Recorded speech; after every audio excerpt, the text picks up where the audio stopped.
Khaleel tiffin తినడం ముగించి bill చెల్లించి హోటల్లోంచి బయటకు నడిచాడు. పేవ్మెంట్ మీద నిలబడి సిగరెట్ వెలిగించుకున్నాడు. 2 నిమిషాలు అక్కడే నిలబడి సిగరెట్ త్రాగటం అయ్యాక నెమ్మదిగా బయలుదేరాడు. ఖాళీగా వెళ్తున్న ట్యాక్సీని పిలిచి ఎక్కి కూర్చున్నాడు. ఎక్కడికి వెళ్ళాలి సార్ అడిగాడు డ్రైవర్ మీటర్ మారుస్తూ. టీ నగర్ మోతీలాల్ స్ట్రీట్ అని సీట్లో వెనక్కి వాలి కళ్ళు మూసుకున్నాడు ఖలీల్. ట్యాక్సీ బయలుదేరింది. ఇది తన తొలి ప్రయత్నం. తను ఎంతో జాగ్రత్తగా వ్యవహరించాలి. 18 ఏళ్లుంటాయి సుమతికి. చాలా అందంగా ఉంటుంది. తను వెళ్ళే సమయానికి ఇంట్లో ఉంటుందా? తన మాటల్ని నమ్మకుంటే నమ్మించాలి యోచిస్తున్నాడు ఖలీల్ తీవ్రంగా, చాలా తీవ్రంగా. కోడంబాకం హైరోడ్డు చేరుకుంది ట్యాక్సీ. అక్కడ నుంచి ఉస్మాన్ రోడ్డు వైపు తిరిగి వేగంగా పరిగెత్తసాగింది. ఖలీల్ ఆలోచనలు తెగటం లేదు. సార్, ఇదే మోతీలాల్ స్ట్రీట్. ఈ వీధిలో ఎక్కడికి వెళ్ళాలి? డ్రైవర్ మాటలు విని ఈ లోకంలోకి వచ్చాడు ఖలీల్. మీటర్ ప్రకారం డబ్బులు ఇచ్చేశాడు. ట్యాక్సీ దిగి దగ్గరేలే, నేను నడిచి వెళ్తాలే అంటూ ముందుకు వెళ్ళాడు వీళ్ళ నెంబర్లు చూసుకుంటూ. ట్యాక్సీ వెళ్ళిపోయింది. ఓ ఇంటి ముందాగి తలుపు తట్టాడు ఖలీల్. అందమైన యువతి తలుపు తెరిచింది. మీ నాన్నగారి పేరు ధర్మారావు కదమ్మా అడిగాడు ఖలీల్. అవును అందామే. ఖలీల్ ఎవరో అర్థం కాక. పతి అండ్ పతి ప్రొవిజనల్ స్టోర్స్లో అకౌంటెంట్గా పనిచేస్తున్నారు. అవునన్నట్లు తలోపిందామే. అయితే నేను ఇల్లు వెతకడంలో పొరపడలేదన్నమాట. నాన్నగారి కోసం వచ్చారా అడిగింది. చిన్నగా నుట్టూర్చి కాదమ్మా, నీకోసమే వచ్చాను అన్నాడు ఏదో తప్పు చేసిన వాళ్ళ తలదించుకుంటూ. నా కోసమా? ఆశ్చర్యపోయిందామే. అమ్మా, నీ పేరు ఇంకా కొన్ని వివరాలు మీ నాన్నగారే చెప్పి పంపించారు. నువ్వు నన్ను క్షమించాలి సుమతి. నేను అంటున్నాడు ఖలీల్. అసలు సంగతి ఏంటో చెప్పండి కాస్త విసుగ్గా అంది సుమతి. చెప్తానమ్మా. నా పేరు రాజగోపాల్. అడయార్లో ఉంటున్నాను. డాక్టర్ని నేను. ఉదయం 8 గంటలై ఉంటుంది. రోడ్డు మీద పరధ్యానంగా నడుస్తున్న మీ నాన్నగారికి నా కారు ఢీకొంది. పెద్ద ప్రమాదం ఏం జరగలేదు దేవుడి దయ వల్ల. మీ నాన్నగారికి ఏమైంది? ఇప్పుడు ఎలా ఉంది? కంగారుగా అడిగిందామె. ఖలీల్ మాటలు పూర్తిగా వినిపించుకోకుండానే. నాన్నగారికి ఏం పర్వాలేదమ్మా. చిన్న చిన్న దెబ్బలు తగిలాయి. క్రింద పడగానే స్పృహ కోల్పోయారు. సుమతి ముఖం నిండా చెమట పట్టేసింది. భయపడకమ్మా, నాన్నగారు ఇప్పుడు క్షేమంగానే ఉన్నారు. నా డిస్పెన్సరీలోనే బెడ్ మీద పడుకుని ఉన్నారు నిన్నే కలవరిస్తూ. వారికి ఇంజెక్షన్ ఇచ్చి నేను ఇలా వచ్చాను. త్వరగా బయలుదేరమ్మా అన్నాడు ఖలీల్ నెమ్మదిగా. సుమతికి ఏడుపు రాబోయింది. బలవంతంగా దాన్ని దిగమింగుతూ నాన్నగారు మళ్ళీ మామూలు మనిషి కావటానికి ఎన్ని రోజులు పడుతుంది డాక్టర్ అడిగింది. 2-3 రోజుల్లో మళ్ళీ మామూలుగా తిరగలరు. సుమతి లోపలికి పరిగెత్తింది. 5 రూపాయల నోటు సూట్ కేసులోంచి తీసుకుని హ్యాండ్ బ్యాగ్లో పడేసుకుంది. కంగారుగా చెప్పులు తొడుక్కుని పదండి డాక్టర్ అంది ఖలీల్ దగ్గరగా వచ్చి. ఇంటికి తాళం వేసి బయలుదేరమ్మా. లోపలికి వెళ్ళి వెంటనే తిరిగి వచ్చింది సుమతి. అటు తిరిగి తలుపు మూసి తాళం వేయసాగింది ఇంటికి. జేబులోంచి ఓ కవర్ తీసి వీధి వైపు తెరిచి ఉంచిన కిటికీ గుండా లోపలికి జార విడిచాడు ఖలీల్. సుమతి తాళం వేయటం పూర్తి కాగానే ఇటు తిరిగింది. త్వరగా పడండి డాక్టర్ అంది తండ్రికి ఎలా ఉందో అనే కంగారుతో.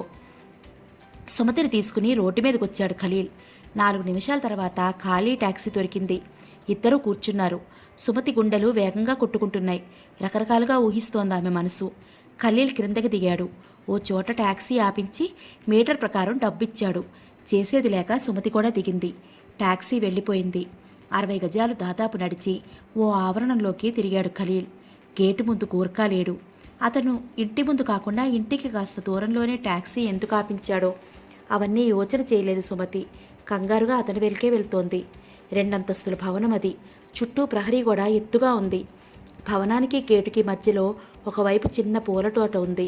పోర్టికోలో ఫియట్ కారు ఒకటి నిలబడి ఉంది. ప్రస్తుత నాగరికతకు చిహ్నంగా ఉందా ఇల్లు?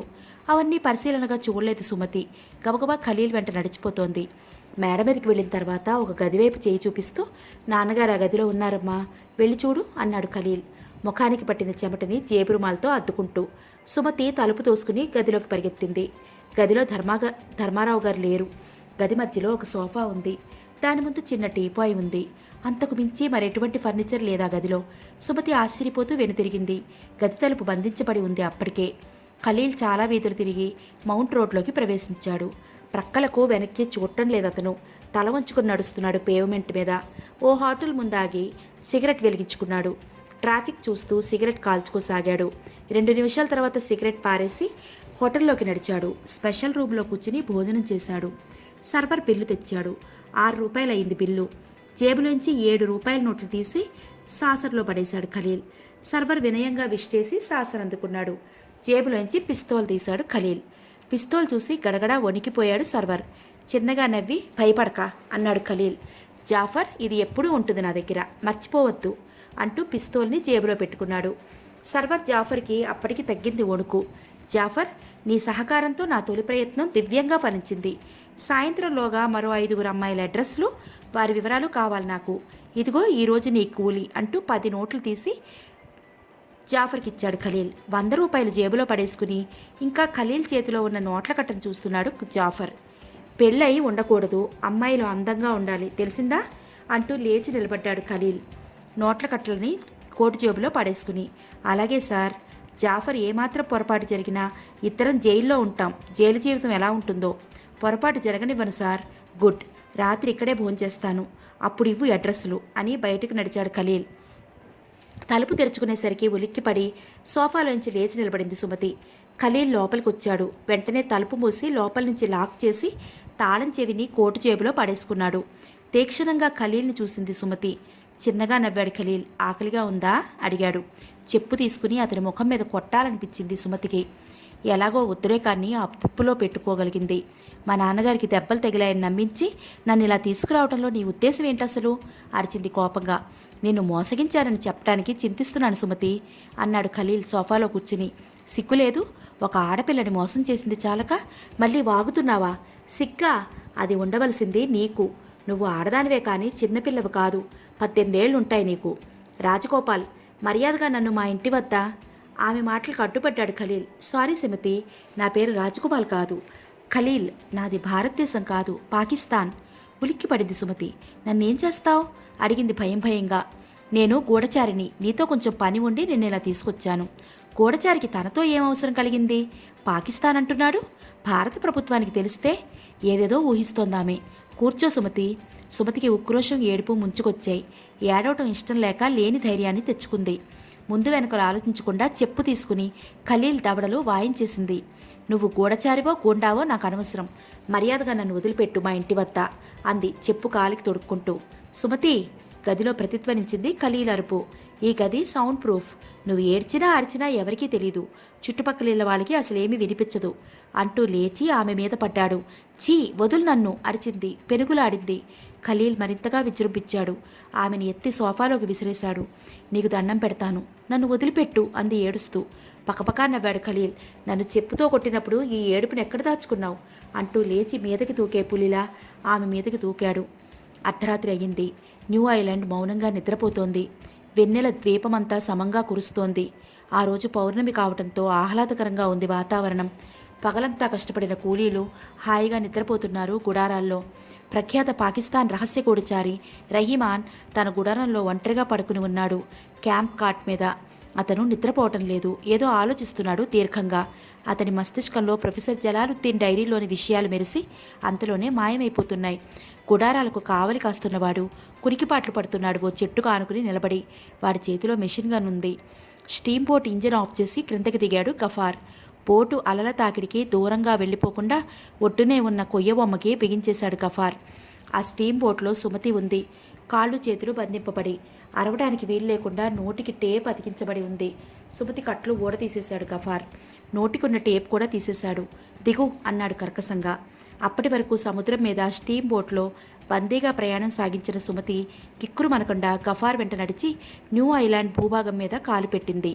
కాపలావాడు చూసేశాడు సుమతిని, గఫార్ని. ఎవరు అరిచాడు మెషిన్ గన్ సరిచేసుకుంటూ. సీక్రెట్ ఏజెంట్ ఎక్సైట్ చెప్పాడు గఫార్. కాపలావాడు కర్రలా బిగుసుకుపోయి గఫార్కి సెల్యూట్ చేశాడు. సుమతిని తీసుకుని రహిమాన్ ఉన్న గుడారంలోకి వెళ్ళాడు గఫార్. మొత్తం 6 గుడారాలు. మిగిలిన 5 గుడారాల్లోనూ 25 మంది కూలీలు నిద్రపోతున్నారు. కాపలా పని 3 గంటలకొకడు వచ్చి చూస్తాడు. తను షిఫ్ట్ అయిపోయిన వెంటనే వెళ్ళి మరొకరిని లేపుతాడు. ప్రస్తుతం న్యూ ఐలాండ్ భూభాగం మీద 29 మంది ఉన్నారు సుమతితో కలిసి. కూలీల గుడారాల్లో కలకలం బయలుదేరింది. అందరూ నిద్ర లేచి సుమతి ఉన్న గుడారం కేసి రాసాగారు. రహిమన్ గుడారం వెలుపలికి వెళ్ళి నిలబడ్డాడు. ఆవేశాన్ని అడుచుకోండి. గఫార్ ఒకే ఒక యువతిని తీసుకొచ్చాడు. మీరందరూ జంతువుల్లా ప్రవర్తించారంటే ఆమె చనిపోవటం ఖాయం అంటున్నాడు రహిమాన్. కూలీలు వినిపించుకునే స్థితిలో లేరు. వారు స్త్రీ ముఖం చూసి 6 నెలలయింది. ఆ ద్వీపం మీదే పడి ఉన్నారు యంత్రాల్లా పనిచేస్తూ. పెద్దగా కేకలు పెడుతూ రెహమాన్ని తోసుకుంటూ గుడారంలోకి జొరపడ్డారు. అప్పటి వరకు ప్రశాంతంగా ఉన్న న్యూ ఐలాండ్ కేకలతో, ఈలలతో, నవ్వులతో మారుమోగిపోయింది. దిక్కుతోచగా గుడారంలోంచి వెలుపలికి వచ్చేశాడు, సుమతిని అక్కడే వదిలేసి. సుమతి అరుపులు హృదయ విదారకంగా వినిపిస్తున్నాయి గుడారంలోంచి. రెహమాన్ భయపడినంత జరిగింది చివరికి. సుమతి ప్రాణాలు గాల్లో కలిసిపోయాయి 2 గంటల్లోనే. ఏడ్చి ఏడ్చి నిద్రపోయింది వనజ. నేల మీద పడుకుని అమాయకంగా నిద్రపోతున్న వనజను చూసి నిట్టూర్చింది జుబేద. ఆ గదిలో వాళ్ళిద్దరు మాత్రమే ఉన్నారు. వనజ, వనజ, వనజని తట్టి లేపింది జుబేద. ఉలిక్కిపడి లేచి కూర్చుంది వనజ. ఏంటక్కా అంది. ఎలాగైనా ఇక్కడి నుంచి తప్పించుకోవాలి. ఇద్దరం కలిసి ఆలోచిస్తే ఎవరికో ఒకరికి ఏదో ఒక ఐడియా రాకపోదు. నువ్వు కూడా ఆలోచించు అని సోఫాలో వెనక్కి వాలింది జుబేద. ఆకలేస్తోందక్కా అంటూ లేచి వెళ్ళి సోఫాలో కూర్చుంది వనజ. పిచ్చిపిల్ల, ఇది మన ఇల్లు కాదు. తలుపు తెరుచుకుంటున్న చప్పుడు విని ఇద్దరూ అటు చూశారు. ఖలీల్ లోపలికి వచ్చాడు. మిస్టర్ రాజగోపాల్, మమ్మల్ని ఇంటికి ఇలా మోసం చేసి తీసుకొచ్చావు? ఇంకా ఎంతమందిని తీసుకొస్తావు? అడిగింది జుబేద సాధ్యమైనంత వరకు కోపాన్ని తగ్గించుకుంటూ. Miss Zubeda, I'm very sorry. నా అసలు పేరు ఖలీల్. మిగిలిన వివరాలు మరోసారి చెప్తాను. ఇదిగో ఇవి తినండి అంటూ చేతిలోని బిస్కెట్ ప్యాకెట్లు మీదకి విసిరాడు. ఇద్దరికీ చెప్తున్నాను, జాగ్రత్తగా వినండి. ఇక్కడి నుంచి ఓ అమ్మాయిని తీసుకెళ్లాను ఇంతకుముందు. ఆమె పేరు సుమతి. సుమతి ఇప్పుడు ఎక్కడుందో విన్నారంటే మీ గుండెలు పగిలిపోతాయి. పిచ్చి వేషాలు వేయకుండా ఉన్నారంటే మీకు వచ్చిన ప్రమాదం ఏం లేదు. ఇంతకీ మమ్మల్ని ఏం చేస్తావు? సాలోచనగా అడిగింది జుబేద. పెళ్ళి అని నవ్వి, పెళ్లి చేస్తాను మీకు. నమ్మినా నమ్మకపోయినా జరిగేది మాత్రం అదే. ఇంకా కొందరు యువతులు కావాలి నాకు. యువతలను సేకరించడం పూర్తయిన వెంటనే మనం ఇక్కడి నుంచి వెళ్ళిపోతాం. ఈ రోజుకి ఎలాగో బిస్కెట్స్తో సరిపెట్టుకోండి. రేపటి నుంచి మీకు అన్ని సౌకర్యాలు కలిగిస్తాను అన్నాడు ఖలీల్. నాన్సెన్స్, మా పెళ్ళిళ్ళు చేయడానికి నువ్వెవరు? అంది జుబేద. సిస్టర్ జుబేద, రవిని మర్చిపోక తప్పదు నువ్వు అంటున్నాడు ఖలీల్. చిన్నగా ఏడుపు మొదలుపెట్టింది వనజ. ఇప్పుడు రాత్రి 1 గంట అయింది. కాసేపు ఏడవటం ఒంటికి మంచిదే. గంటల తరబడి ఏడవకుండా అరగంట పాటు ఇద్దరూ ఏడ్చుకుని ఆ తర్వాత నిద్రపోండి. గుడ్ నైట్ అంటూ గదిలోంచి వెళ్ళిపోయాడు ఖలీల్. అతని వెనకే తలుపు మూసుకుంది. ఏడవకు వనజ, వీడెవడో పెద్ద గుండాలా ఉన్నాడు. తప్పకుండా వీడి పాపం పడ్డుతుంది. రవి ఎవరో నీకు తెలియదు కదూ అంటూ వనజ కళ్ళు తుడిచి ఇలా అంది జుబేద. నాకు కాబోయే భర్త పేరు రవి. అతను నేను ప్రేమించుకున్నాం. నేను అదృశ్యమైన సంగతి ఇదివరకే అర్థమై ఉంటుంది రవికి. తప్పకుండా అతను పోలీస్ రిపోర్ట్ ఇచ్చి ఉంటాడు. అదృష్టం కలిసి వస్తే ఇక్కడి నుంచి పారిపోవటం పెద్ద కష్టమేమీ కాదు. నా మాట విని ఈ బిస్కెట్లు తిను అంటూ ఏవేవో మాటలతో ధైర్యం చెప్తూ వనజకి కాసిని బిస్కెట్లు ఇచ్చి తను కొన్ని తిన్నది జుబేద. కూర్చోండి అన్నాడు డిటెక్టివ్ అజిత్. నా పేరు రవి. మీ ఇద్దరిలో డిటెక్టివ్ అజిత్ గారు ఎవరో నాకు తెలియదు అన్నాడు రవి అజిత్ చూపించిన కుర్చీలో కూర్చుని. అజిత్ చిన్నగా నవ్వి నేనే అన్నాడు. వీరు అన్నాడు రవి. నా అసిస్టెంట్, పేరు ప్రతాప్ చెప్పాడు అజిత్. రవి జేబులోంచి ఓ కవర్ తీసి బల్ల మీద పడేశాడు. ఇది నాకు ఈరోజు ఉదయం పోస్టులో వచ్చింది అన్నాడు.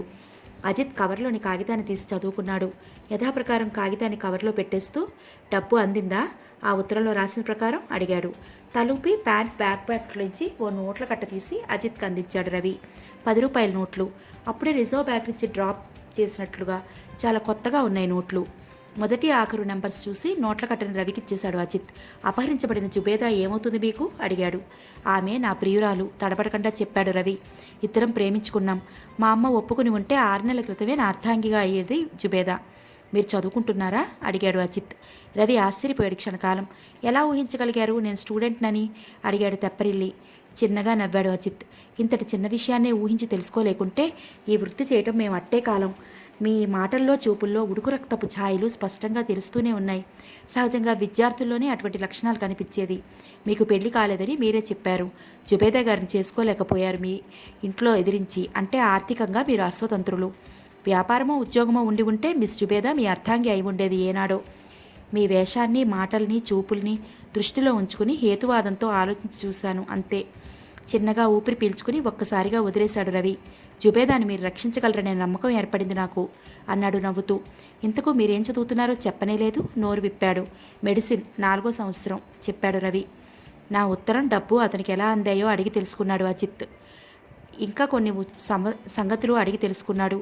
జుబేదా చిరునామా, రవి చిరునామా తీసుకుని రవిని పంపేశాడు. రివాల్వింగ్ చైర్లో వెనక్కి వాలి కళ్ళు మూసుకున్న అజిత్ని పలకరించలేకపోయాడు ప్రతాప్. కాలింగ్ బజర్ బర్రమంటూ మోగింది. అజిత్ ప్రతాప్ వైపు చూశాడు. గదిలోంచి బయటికి వెళ్ళి ఇన్స్పెక్టర్ ప్రవీణ్ని వెంట పెట్టుకొచ్చాడు ప్రతాప్. అజిత్జీ, విచిత్రమైన ఓ కేసులో మీ సహాయం కోసం వచ్చాను అన్నాడు ప్రవీణ్ అజిత్ చూపించిన కుర్చీలో కూర్చుంటూ. చెప్పండి అన్నాడు అజిత్ సిగరెట్ వెలిగించుకుని ప్రవీణ్కి ఆఫర్ చేస్తూ. రాజగోపాల్ అనే వ్యక్తి వనజ అనే ఒక యువతిని తన వెంట తీసుకువెళ్ళాడు. ఆమె అతని వెంట ఇష్టపడి వెళ్ళలేదని ఆమె తరఫు వాళ్ళు చెప్తున్నారు. సహజంగా కిడ్నాప్లు డబ్బు కోసం జరుగుతాయి. ఈ కేసు అంతకు పూర్తి విరుద్ధం. కిడ్నాప్ చేసిన ఆ వ్యక్తి ఆమె తరఫు వాళ్లకు కొంత డబ్బు పంపాడు. అతను పాత నేరస్తుడు కాదు అంటున్నాడు ప్రవీణ్. పాత నేరస్తుడు కాదని మీకెలా తెలిసింది అడిగాడు అజిత్. అతను పంపిన ఉత్తరం మీద నోట్ల కట్టల మీద వేలిముద్రలు దొరికాయి. వాటిని పరిశీలించాం చెప్పాడు ప్రవీణ్. తల పంకించి తర్వాత చెప్పమన్నట్లు చూశాడు అజిత్.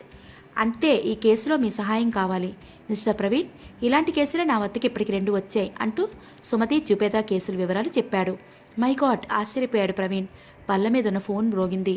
అజిత్ రిసీవర్ ఎత్తుకుని ఎస్ అన్నాడు. డిటెక్టివ్ అజిత్ గారితో మాట్లాడాలి అంటున్నాడు అవతలి వ్యక్తి.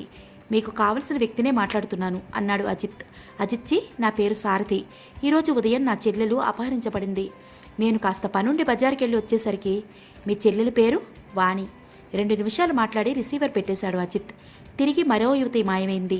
ఈమె తరఫు వాళ్లకు కూడా అందరికీ అందినట్టే డబ్బు ఉత్తరం అందాయి. ఎవరతను? ఆమె పేరేంటి? అతను అంటే నాకు ఫోన్ చేసిన అతనా అడిగాడు అజిత్. అవునన్నట్లు తలూపాడు ప్రవీణ్. అతని పేరు సారథి. అతని చెల్లెలి పేరు వాణి. వాణి మాయమైంది. రాజగోపాల్ పేరు మీద ఉత్తరం డబ్బు అందాయి సారథికి. అందరికిలాగే ఆ ఉత్తరంలో తాము ప్రేమించుకుని దూరంగా వెళ్ళిపోతున్నామని ఉందట.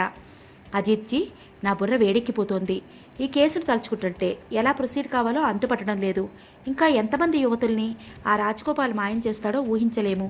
కమిషనర్ వరకు ఈ విషయం వెళ్ళక మునిపే రాజగోపాల్ని పట్టుకోవాలి. నేను దయచేసి నాతో కలిసి పనిచేయమని అడుగుతున్నాను అని మౌనం వహించాడు ప్రవీణ్. ఈ కేసులో మీతో కలిసి పనిచేయడానికి నాకు ఎటువంటి అభ్యంతరమూ లేదు చెప్పాడు అజిత్. థ్యాంక్స్. ఇప్పుడు నేనేం చేయాలో చెప్పండి. బల్ల మీద కాస్త ముందుకు వంగాడు ప్రవీణ్. మిస్టర్ ప్రవీణ్, యువతుల్ని మాయం చేస్తున్న ఆ వ్యక్తిని పట్టుకునే బాధ్యత నేను వహిస్తాను. అతను పారిపోకుండా చూసుకునే బాధ్యత మీది. మీరు చెప్పేది నాకు సరిగా అర్థం కావటం లేదు అజిత్జీ. అతను ఎక్కడున్నాడని, ఎప్పుడు పారిపోతాడని అడిగాడు ప్రవీణ్. మిస్టర్ ప్రవీణ్, తన పేరు రాజ్గోపాల్ అని ఉత్తరంలో రాశాడతను. అతని అసలు పేరు అది అవునో కాదో మనకు తెలియదు. మనకు అతను పట్టుబడినంత వరకు అతని పేరు అదే అనుకుందాం. ఉదయం 10 గంటల ప్రాంతంలో వాణి అనే యువతిని అపహరించిన రాజగోపాల్ అప్పుడే మద్రాసు వదిలి వెళ్ళి ఉండడు. మిస్టర్ ప్రవీణ్, ఈ నిమిషం నుంచి జాగ్రత్తగా కాపలా కాయండి. మద్రాసు నుంచి వెళ్లే అన్ని రూట్లు 1000 కళ్ళతో గమనిస్తుండాలి మీ శాఖ. పటిష్టమైన ఈ కాపలా ఏర్పాట్లు చూసి రాజగోపాల్ కొద్ది రోజుల పాటు మద్రాసులోనే ఉండిపోతాడు. అప్పుడు మనకి తగినంత సమయం ఉంటుంది అతన్ని పట్టుకోవడానికి అంటూ ప్రవీణ్కి ఏవేవో ఆదేశాలు ఇవ్వసాగాడు డిటెక్టివ్ అజిత్. రాధ ఒంటి నిండా సబ్బు రాసుకుంది. వీపు సరిగా అందటం లేదు చేతులకి. ఎలాగో తంటాలు పడుతోంది. రాధా త్రుళ్ళిపడింది రాధ. అమ్మ పిలుస్తోంది అనుకుంటూ గబగబా స్నానం పూర్తి చేసుకుంది. ఈ రోజు కాదేమిటే, ఇదిగో వచ్చేస్తున్నా అరిచి చెప్పింది రాధ. గబగబా ఒంటి మీద ఉన్న నీళ్ల తేమని టర్కీ టవల్తో తుడుచుకుని కట్రాయర్ వేసుకుంది. టవల్ని ఒంటి నిండా చుట్టుకుని బాత్రూంలోంచి బయటపడింది. నీకోసం ఎవరో వచ్చారు హాల్లో కూర్చోపెట్టాను చెప్పింది రాధ వాళ్ళమ్మ శాంతమ్మ. హతోస్మి. తను సినిమాకి వెళ్ళాలనుకుంది. ఇదే సమయానికి ఎవరో ఊడిపట్టం నిజంగా ఇది తన అదృష్టమే. వచ్చింది మగో ఆడో మరి అనుకుంటూ ఎవరమ్మా వచ్చిన పుణ్యాత్ములు అడిగింది రాధ తల్లిని. ఎవరో డాక్టర్ అట. తర్వాత మాట్లాడలేదు రాధ. వంటగదిని ఆనుకుని ఉన్న తన గదిలోకి వెళ్ళి 10 నిమిషాల్లో ముస్తాబు ముగించుకుని హాల్లోకి వెళ్ళింది. నమస్తే, నేనే రాధని అంటూ హాల్లో కుర్చీలో కూర్చుని ఉన్న ఖలీల్ని చూస్తూ. ఖలీల్ ప్రతి నమస్కారం చేశాడు. సిస్టర్, నువ్వు నన్ను క్షమించాలి అన్నాడు దీనంగా ముఖం పెట్టి. విషయం ఏమిటో చెప్పండి, తప్పకుండా క్షమిస్తాను అంది రాధ నవ్వేసి. లేడీ డాక్టర్ సునంద గంట క్రితం నా కారు కింద పడింది. ప్రమాదం వెంట్రుకవాసులో తప్పిపోయింది. ఇప్పుడు ఎలా ఉంది సునంద గారికి ఆతృతగా అడిగింది రాధ. పెద్ద ప్రమాదం ఏమీ జరగలేదు, దేవుని దయవల్ల. స్పృహలోకి వచ్చి నీ పేరు చెప్పి పంపింది నన్ను. ఇంతకు సునంద గారు ఇప్పుడు ఏ హాస్పిటల్లో ఉన్నారు? నా డిస్పెన్సరీలోనే ఉన్నారమ్మా. నేను డాక్టర్ని, అడయార్లో ఉంటున్నాను చెప్పాడు ఖలీల్. రాధ జనరల్ హాస్పిటల్లో నర్సుగా ఉంటోంది. లేడీ డాక్టర్ సునంద అదే హాస్పిటల్లో ఐ స్పెషలిస్ట్. సునంద సహకారంతోనే రాధ నర్సు కాగలిగింది. మీ పేరు అడిగింది రాధ. శ్రీనివాస్. పదండి. రాధ గుమ్మం వైపు నడిచింది. ఖలీల్ ఆమె వెనకే వెళ్ళాడు. కాఫీ కప్పులతో హాల్లోకి వచ్చిన శాంతమ్మకి కూతురు గాని కొత్త వ్యక్తి గాని అగుపించలేదు. ఆశ్చర్యపోతూ వీధి వరండాలోకి వెళ్ళి నిలబడి వీధి చివరికంటా చూసింది శాంతమ్మ. ఖలీల్ రాధ వెళ్తున్న ఫియట్ కారు వీధి మలుపు తిరుగుతోంది. అప్పుడే ఏదో కొనుక్కుంటూ ఇంట్లోకి వచ్చేసింది శాంతమ్మ. ఆదివారం కావడంతో సినిమాకి వెళ్లాలని ప్రోగ్రాం వేసుకున్న రాధ ఖలీల్ చేతిలో చిక్కిపోయింది. శ్రీనివాస్ గారు పిలిచింది రాధ. ఏంటమ్మా అన్నాడు ఖలీల్ వెనుతిరిగి చూడకుండా. డ్రైవింగ్ మీదే ఉంది అతని దృష్టి మొత్తం. మీకు డ్రైవింగ్ సరిగా రాదా అడిగింది రాధ. ఖలీల్ నవ్వి 10 సంవత్సరాల నుంచి నాకు కారు ఉందమ్మా అన్నాడు. అయితే సునంద గారికి మీద కావాలనే కారు నడిపారా? నువ్వు పొరపడుతున్నావమ్మా, తప్పు నాది కాదు. పరధ్యానంగా నడుస్తూ ఆవిడే నా కారు కింద పడింది. రాధ ఏదో మాట్లాడబోయి ఆగిపోయింది. కారు ఓ ఆవరణలోకి తిరిగేసరికి ఖలీల్ క్రిందకి దిగాడు. తోటలో నవ్వుతున్న గులాబీని చూసి అటువైపు నడిచింది రాధ. ఒక గులాబీని కోసుకుని వాసన చూసింది. పెద్ద పెద్ద అంగలు వేసుకుంటూ వెళ్తున్నాడు ఖలీల్. అతని వెనకే పరిగెత్తింది రాధ మేడ మీదకి. సునంద గారి గదిలో ఉంచి తాళం వేశారా అడిగింది రాధ గది తాళం తీస్తున్న ఖలీల్ని చూస్తూ. బదులు చెప్పలేదు ఖలీల్. ఒక చేత్తో తలుపు తెరిచి పట్టుకుని రెండో చేత్తో రాధ మెడ మీద చెయ్యి వేసి గదిలోకి తోసేశాడు. విసురుగా వెళ్ళి నిలదొక్కుకోలేక తూలిపడిపోయింది రాధ సోఫాకి కాస్త దూరంగా. వెంటనే లేచి నిలబడిందామె. శ్రీనివాస్ ఎందుకు తోశాడో అని ఆలోచిస్తూ. ఇలా వచ్చి కూర్చో, మేము నీలాగే మోసపోయాం చెప్పింది జుబేదా. జుబేదాతో పాటు గదిలో మరో 3 యువతులున్నారు. ఆశ్చర్యంగా చూస్తూ వాళ్ళ వైపు సాగింది రాధ. శాంతమ్మ గారికి, రాధ నేను లేచిపోతున్నాం, మా కోసం వెతికే ప్రయత్నాలు చేయకండి. ఎప్పుడో తిరిగి వచ్చి మిమ్మల్ని చూడగలము. అప్పటి వరకు మీరు మౌనంగా ఉంటే మీకే మంచిది. ఈ విషయాన్ని నలుగురికి చెప్పకండి, అల్లరి పడకండి. అలా చేస్తే నవ్వులు పాలయ్యేది మీరే. శ్రీనివాస్. ఉత్తరాన్ని మడిచి బల్ల మీద పడేశాడు ప్రతాప్. అజిత్ శాంతమ్మ ముఖంలోకి చూశాడు. ఈ ఉత్తరంతో పాటు ఏదైనా డబ్బు ఇచ్చాడా మీకు? తల అడ్డంగా ఊపింది శాంతమ్మ. ఎవడో కుర్రాడు తెచ్చి ఈ కాగితం ఇచ్చాడు నాయన. ఏం చేయాలో తోచక పక్కింటి ఆసామిని అడిగేసరికి మీ పేరు చెప్పి పంపించాడు అంటూ ఆ సాయంత్రం డాక్టర్ శ్రీనివాస్ అనే యువకుడు తన ఇంటికి రావటం, రాధ అతని వెంట వెళ్ళిపోవటం వివరంగా చెప్పిందామె. 4-5 ప్రశ్నలు అడిగి శాంతమ్మకు ధైర్యం చెప్పి పంపేశాడు అజిత్. ప్రతాప్, ఈ శ్రీనివాస్కి ఆ రాజగోపాల్కి ఏదైనా సంబంధం ఉందంటావా అడిగాడు అజిత్ కుర్చీలో వెనక్కి వాళ్తూ. ఎంతమాత్రం లేదు అన్నాడు ప్రదీప్. పొరపాడుతున్నావు ప్రతాప్, ఆ శ్రీనివాసే ఈ రాజగోపాల్. కాస్త లోతుకు దిగి ఆలోచించు. రాజగోపాల్ శ్రీనివాస్ ఒకే వ్యక్తి అనే దృష్టితో ఆలోచించు. కాసేపు బుర్రకి పదును పెట్టాడు ప్రతాప్. ఏమీ అంతుపట్టడం లేదు అన్నాడు చివరికి. అజిత్ కళ్ళు మూసుకుని చెప్పసాగాడు. మద్రాసులో యువతుల్ని మాయం చేస్తున్న వ్యక్తి పేరు రాజగోపాల్ అని తెలుసు మనకి. అతని అసలు పేరు వేరే ఏదో ఉండవచ్చు, ఇక్కడ అప్రస్తుతం. రాజగోపాల్ యువతుల్ని మాయం చేస్తున్నాడు. ఎందుకో పెళ్లి చేసుకోవటానికంటూ ఉత్తరాల్లో తెలియజేశాడు. సుమతి మొదలుకుని వాణి వరకు ఆయా యువతులకు సంబంధించిన వాళ్ళకి ఉత్తరాలతో పాటు డబ్బు కూడా పంపాడు. శాంతమ్మకి డబ్బు పంపలేదు రాజగోపాల్. ఎందుకు? శాంతమ్మ రాజగోపాల్ని చూసేసింది. అతని ఆకారం ఇంకా కొన్ని వివరాలు తెలిసిపోయాయి శాంతమ్మకి.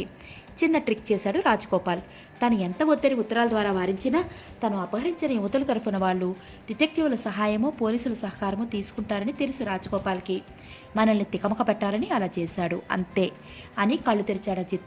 రాజగోపాల్ ఏ క్షణంలో ఏ యువతిని అపహరిస్తాడో అర్థం కావటం లేదు అంటున్నాడు ప్రతాప్.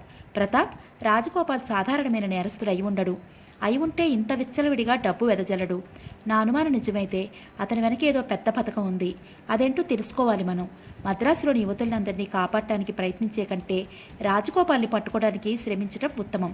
అతను పట్టుబడితే అతని పథకం నిలిచిపోవడంతో అదేమిటో కూడా తెలిసిపోతుంది అని ఆగాడు అజిత్. ఆడవాళ్ళు నమ్మే వ్యాపారానికి సంబంధించిన ముఠావాడేమో రాజగోపాల్. తన అనుమానాన్ని బయటపెట్టాడు ప్రతాప్. నీ అనుమానం సరైంది కాదు. అటువంటి ముఠాకి సంబంధించిన వాడై ఉంటే డబ్బెందుకు పంపుతాడు? నిజమే, తను ఆ పాయింట్ మర్చిపోయాడు. చాలా తీవ్రంగా ఆలోచనల్లో మునిగిపోయాడు ప్రతాప్. రిజర్వ్ బ్యాంకు నుంచి బయటికి వచ్చాడు ప్రతాప్. ట్యాక్సీ ఎక్కి జార్జ్ టౌన్ చేరుకున్నాడు. మింట్ స్ట్రీట్లో ఓ ఇంటి ముందుకు వెళ్ళి తలుపు తట్టాడు. సేట్ ధర్మచంద్ తలుపు తీశాడు. ప్రతాప్ను చూస్తూ ఎవరు మీరు అన్నాడు. ధర్మచంద్ మీరేనా ప్రతాప్ అడిగాడు. తల ఊపాడు ధర్మచంద్. నా వెంట పోలీస్ స్టేషన్కి రావాలి మీరు చెప్పాడు ప్రతాప్ ధర్మచంద్ని పరిశీలనగా చూస్తూ. ధర్మచంద్ బెదిరిపోయాడు. ఇంతకు మీరెవరు అన్నాడు తడారిని గొంతుతో. ప్రైవేట్ డిటెక్టివ్ని. నా పేరు ప్రతాప్. ప్రతాప్జీ లోపలికి రండి, వివరంగా మాట్లాడవచ్చు అంటూ వెనుతిరిగాడు ధర్మచంద్. ప్రతాప్ ధర్మచంద్ని అనుసరించాడు. ఇద్దరు మేడ మీదకి చేరుకున్నారు. కూర్చోండి ప్రతాప్జీ అన్నాడు ధర్మచంద్ ఓ గదిలోకి వెళ్ళిన తర్వాత ప్రతాప్కి కుర్చీ చూపిస్తూ. ప్రతాప్ కూర్చున్నాడు. ఎదురుగా ఉన్న కుర్చీలో ధర్మచంద్ర కూర్చోమని చెప్పి, మీరు పోయిన నెల అంటే ఆగస్టు 15వ తారీఖున రిజర్వ్ బ్యాంక్ నుంచి 3 లక్షల రూపాయలు డ్రా చేశారు. ఆ డబ్బు ఏం చేశారు అడిగాడు కర్కశంగా. వ్యాపారంలో పెట్టాను. వివరంగా చెప్పండి చెప్పాడు ధర్మచంద్. ప్రతాప్జీ, ఖలీల్ అనే వ్యక్తి నా వద్ద కొన్ని వజ్రాలు తీసుకొచ్చాడు. డబ్బు ఇచ్చి అతని వద్ద వజ్రాలు కొనుక్కున్నాను. అలా చేయడం నేరం కాదు. నాన్సెన్స్. అధిక ప్రసంగం మాని ఖలీల్ అడ్రస్ చెప్పండి. సారీ ప్రతాప్జీ, మా బిజినెస్ టర్మ్లో అది చెప్పడానికి లేదు. ఆ విధంగా ప్రమాణాలు చేసుకున్నాం మేము. సేట్జీ, మీరిచ్చిన డబ్బుతో ఖలీల్ కొన్ని నేరాలు చేశాడు. అవి మీకు చుట్టుకోక మునిపే అతని అడ్రస్ చెప్పండి. ధర్మచంద్ విధిలైనట్లు నోరు తెరిచాడు. నా ఇంట్లోనే ఉంటున్నాడు ఖలీల్.